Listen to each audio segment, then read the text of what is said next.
estic mirant la pàgina de Barcelona i Barbària i al final serà impossible viure a les Corts.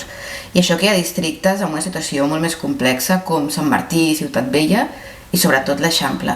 Però a les Corts tenim molt més habitatge d'ús turístic que de lloguer protegit i entre el lloguer de temporada i els pisos de luxe i el preu del lloguer que està impossible, al final només hi viuran 4 rics a les Corts.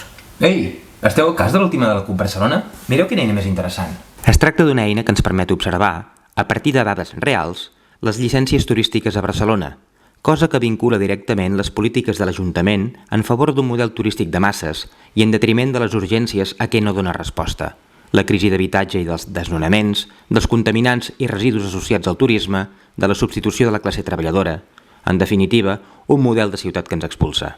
Informem-nos i assenyalem-nos, que no ens prenguin el pèl.